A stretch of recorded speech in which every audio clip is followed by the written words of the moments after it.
Dangers of unchecked religious power.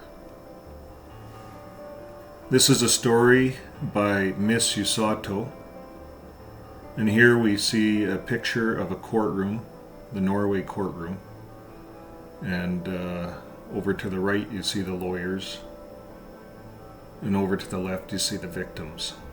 And for some of these victims, their lives feel like they're shattered. So let's talk about that for a bit. We'll get rid of the sad music. Well, welcome back.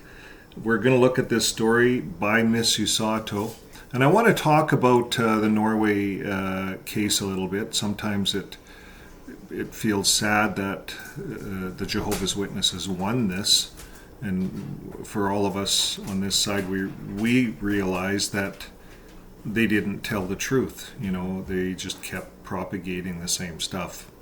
And the courts seem to eventually buy it. Now, the idea that setbacks and losses they're a necessary part of the journey to eventual success. Providing valuable learning experiences and building resilience is a common and insightful perspective. So the idea of setbacks. So these setbacks, if it wasn't for these setbacks, we wouldn't be talking about this today. So as a result of the setbacks in Norway, there's going to be more discussion coming up over this. And yet in Norway, the state or the government has to decide, are we going to pursue this to the Supreme Court? That decision hasn't been let loose yet either, so we'll still see. Now, here's more detailed look at the idea that it takes losses to eventually win. Losing can be a learning opportunity. Setbacks can highlight weaknesses and areas for improvement, forcing individuals to confront challenges and develop strategies for overcoming them. And building resilience. Experiencing failure and learning from it can foster resilience, the ability to bounce back from adversity and persevere in the face of challenges. And motivation for growth. The desire to avoid future losses and achieve success can be a powerful motivator for continuous learning and improvement. And perspective and humility. Losing can also teach individuals to appreciate wins and maintain a sense of perspective, preventing arrogance and hubris. So there's some examples. We can look at this from sports perspective, from business, and here we're looking at it from personal life. So we're going to take a look at the story from Miss Usato, and she has this on Avoid JW. She's the artist, I believe, that put this picture together here in the courtroom. You know, where we're talking about the children's rights. In the court case, off to the left, we see the little children standing there. What do? We have no rights when it comes to lots of things. Okay, so let's get right into this. The verdict is out. Oslo, Norway. The recent ruling by the Borgarting Court of Appeal makes a disappointing setback for those seeking justice for vulnerable individuals within Jehovah's Witnesses, the JWs in Norway. And despite previous legal victories that had revoked JW's registration as a religious community and halted state subsidies due to their harmful practices, this ruling overturned those decisions, reinstating both their legal status and financial support. So here's a team of some of the former Jehovah's Witnesses who came to the appeal, and we want to give them a big thumbs up, big thank you, because what they did was very brave, and it took a lot of work and a lot of expense too, just to get there. So they did a great thing for the ex-JW community all around the world. So we want to say thank you to all of you guys from Norway and other places. Now, the article goes on to say law and religion are two worlds that collide, and therefore there can be differences in the understanding of how closed religious communities function. And that's from Jan Frode Nielsen. The core of the case focused on Jehovah's Witnesses deeply concerning the treatment of former members and baptized minors. Former members have testified a few times now, but recently, in February of 2025, about the devastating consequences of leaving the community, including social exclusion and losing contact with family and friends. The Oslo District Court had previously ruled in favor of the state, recognizing that this organization's ostracism created such severe social pressure that it effectively robbed individuals of their right to withdraw from the organization freely. And this was seen as a violation of the Norwegian laws designed to protect freedom of religion and children's rights. And however, the Court of Appeal has now taken a different stance, while acknowledging that Jehovah's Witnesses practices create severe social consequences for those who leave, including fractured families and social isolation. The court ultimately ruled that this did not meet the threshold of sufficient undue pressure to violate the rights of free withdrawal. So this ruling dismisses the reality that emotional and psychological manipulation can be just as coercive as physical force. The article carries on, it highlights here, this is what they are celebrating, that they just barely escaped being labeled as inflicting psychological violence on their children. So that's what Jehovah's Witnesses are celebrating about. They're all, "Yay, we won in Norway." But then when you ask them, well, what did you win? Well, we just barely escaped being labeled as inflicting psychological violence on our children. We're just under the threshold. So governing body, they've got this figured out. They've got this figured out how far we can push people without breaking human rights. Get all the grants and stuff like that. So imagine that. This is what they're celebrating, Jehovah's Witnesses. Now, the article carries on. It says the court's handling of JW's treatment of minors is particularly troubling. The state had argued that JW's exclusion practices constitute psychological violence and negative social control against children, while the Court of Appeal acknowledged the potential harm. They concluded that the abuse was not proven probable to meet the legal definition of psychological violence. And in doing so, the court dismissed the ongoing emotional trauma children face long after being shunned from their families and social circles. And the fact that this abuse was deemed not long enough to qualify as psychological violence reflects a profound misunderstanding of how control and coercion function in closed religious environments. So it's like these judges didn't get it. So here's Jan Nielsen's comments on the judgment. Pages, it says you can find a link to the right, pages 13 to 18 of the judgment. And the Court of the Appeal, so anyways, folks, I will pin this article in the comments in the description of this video. And so if you want to look at the judgments and so forth, you can. Now, Jan Nielsen said the Court of Appeal assumes that the allegation information the state has regarding JW's practice of exclusion are correct. The testimonies and the evidence confirm this. We believed in all of our information about the facts of the case, despite JW's attempts to discredit it. Good. Page 20, the right to free withdrawal. The court states it's not doubtful nor disputed that a withdrawal could have dire consequences for a person who withdraws regarding the possibility of contact with those who are still Jehovah's Witnesses. This also applies to close family members. This could be very difficult for many, both those who have withdrawn and those who remain Jehovah's Witnesses. This is confirmed by the witnesses in the case who had withdrawn or who had been excluded, and the professional literature presented.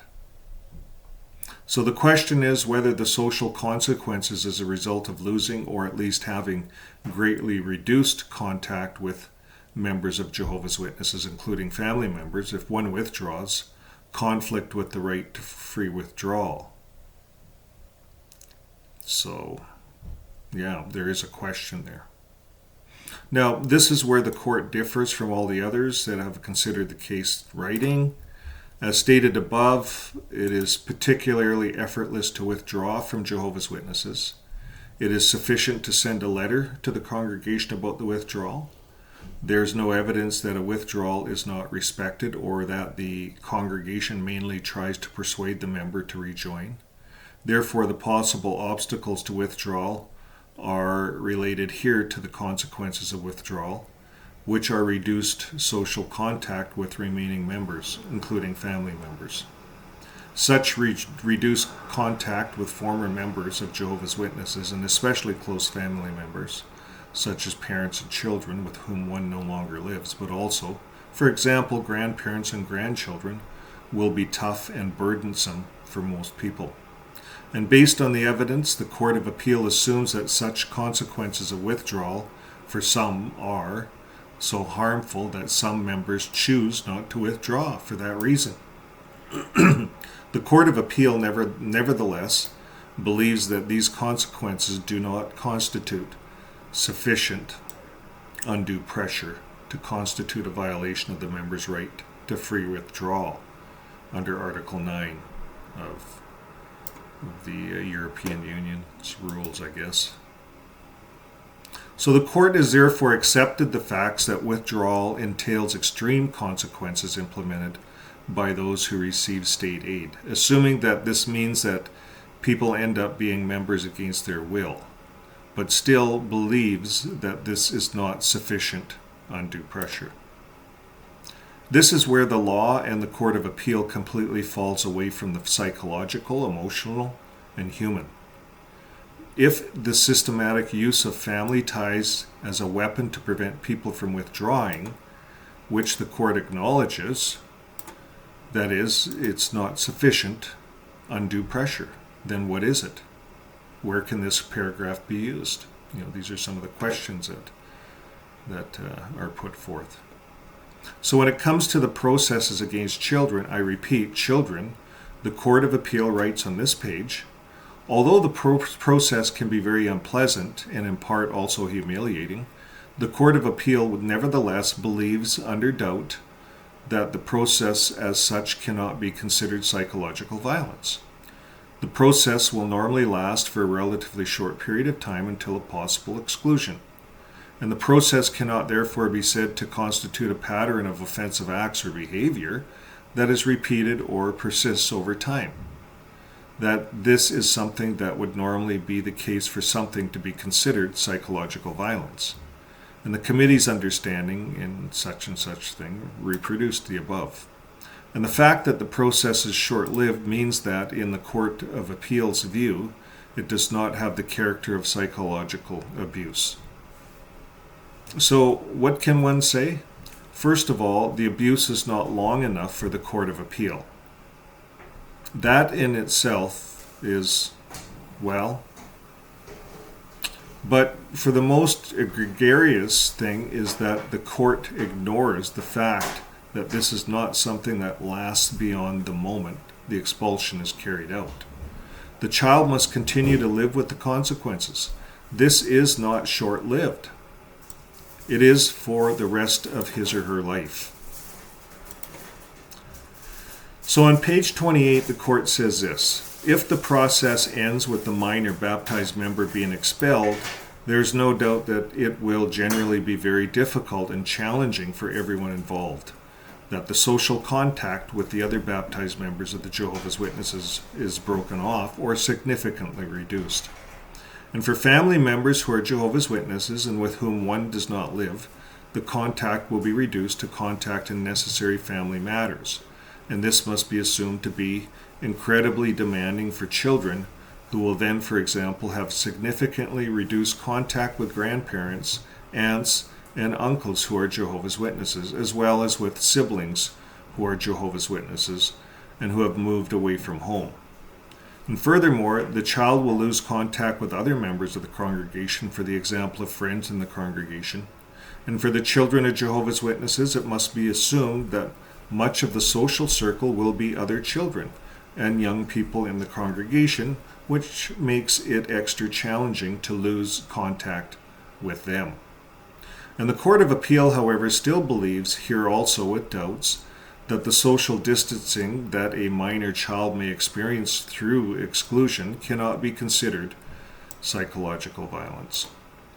So look at what they write. JW's practice is under doubt, not within the definition of psychological violence against children. This is what they are celebrating. The Court of Appeal ended up using its doubt. So the court, they're worldly people, right? So they just, and if you get all those lawyers coming up and lying, stretching the truth, they're not saying it the way it is. Well, they're using, so they're going with doubt. So whether it can be considered as mental violence against children as reason to grant JW's case. So they repeat this on page 29. According to this, the Court of Appeal believes that even though both the exclusion process and the social distancing in the event of exclusion will be very distressful for most children. And as mentioned, with doubts. And it has not been proven probable that the practice constitutes psychological violence against children. I'd put yet. Now, really something to celebrate, Jehovah's Witnesses? That's the question. That you're just about there, but the court has some doubts. I don't think that's something to celebrate. Now, the JW says in its response that we can now celebrate this as a great victory for the freedom of Norwegians. Jorgen Peterson. Really, that one just escapes the definition with doubts of psychological violence against their children. Would you celebrate it if someone said that about you and your child? I don't think so. Closing comments from Avoid JW. Thanks to Avoid JW for carrying all this information for the community. These are all the people at the Borgarting Court, and thanks to them. So here's the comments. This ruling is not a victory for religious freedom, but a dangerous precedent that leaves marginalized individuals more vulnerable. And that's the point. It's dangerous.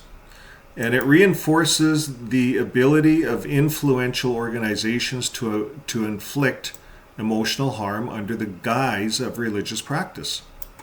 And while Jehovah's Witnesses may celebrate this as a victory, it is a devastating blow to those who have endured years of isolation and emotional suffering as a result of these harmful practices. Our hearts go out to all former Jehovah's Witnesses, those who testified and appeared for support, and those who have been following this appeal, and to all who the organization's practices have harmed. So Avoid JW sends out their hearts to you guys, to everyone. And they conclude by saying, we hope that the fight is far from over. The state may still appeal this decision to the Supreme Court, and regardless of the outcome, the truth about JW's harmful practices continues to gain public attention. And that's what I said at the outset. If they had won, we would be off to another video, or if the state had won. And but now that Jehovah's Witnesses have won, we're making more videos. There's more publicity. There's going to be more discussion over this. What do you consider psychological violence? Like, none of these guys have been ex-Jehovah's Witnesses. None of these guys have been in therapy all their lives, for whatever. It changes it. So I think this is just starting. It's not over. This case has highlighted the dangers of unchecked religious power and the need for the legal system to better protect those who will suffer under it. Reform is still necessary, and the courage of those who spoke out will continue to inspire change.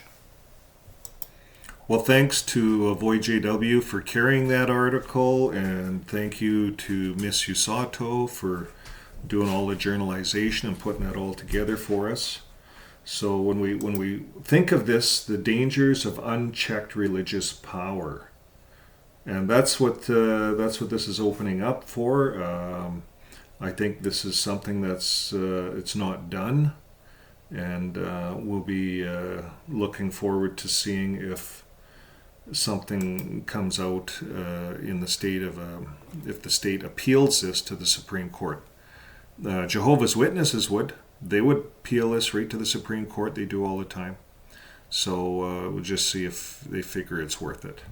Okay, folks. Well, that brings an end to the program today. So again, when we think of living our life with love, we don't use psychological violence on our children when we live our life with love. We talk to our children like they're human beings. We don't play these games. When we think of Jehovah's Witnesses and how it was, I was in it for 30 years and I was part of it. I was part of the facade. And I knew it was a facade when I was in there. A lot of us do. But why do we stay in there? We stay in there because of family, because of the punishment. If you leave, you get disassociated. Everyone, they won't talk to you. That's the psychological part of it. And that's what keeps most people in there. And this, I don't think the courts, they don't get that. You don't get that maybe unless you've lived it. I'm not sure. But we're going to run some more articles. There are more people that are living it, and they're speaking out. And this is part of this public awareness, what's going on right now. Now, I wanted to pull up this thumbnail. This is Shunned But Not Forgotten, xjwfriends.com. This is our slogan for the 2025 convention protest campaign. And you can go into these protests, wear sandwich boards, whatever. And that's what JW.org brags about, that they did in Rutherford's day, wearing sandwich boards and protests with loud horns and big speakers on cars. Well, the XJWs in Mexico, they were using the loud horns, and I'm considering it this year maybe. But yeah, we can do that, and it's perfectly legal. It should be something that they, the Jehovah's Witnesses, they've done these protests themselves back in the day, Rutherford's day, and they brag about it. So we're just letting them know when they drive out of the assembly. We'd be there driving out of the assembly. More of us, the better. And on day, the Sunday part of the assembly, that's what we're looking at. So you don't have to be there all day unless you want to. But we're just going for that hour. All the cars driving out. You know how on Sunday they like to get their last word in, and they have a big talk about wrapping things up and driving home all those main points, and people walk out all warm and fuzzy. Well, now when they drive out the gate, they see this. They see us standing there with the signs, shunned but not forgotten. We're here. You guys can go to court basically behind these signs. What we're thinking and saying is you can go to court all you want and lie about it, but shunning is shunning. Disfellowshipping is disfellowshipping. But we're not forgotten. xjwfriends.com. Maybe some of the people that are in the organization are wondering, where do I go if I want to get out? Well, xjwfriends.com. There's meetups. It's a community. It's an online community. You're not forgotten. So that's what our slogan is about this year. So if any of you guys want to use that all over the world, as XJWs, go to the assemblies and let them know that you're shunned, but you're not forgotten. Okay, folks, well, that brings an end to our program for today. We will see you on the next video. Bye for now.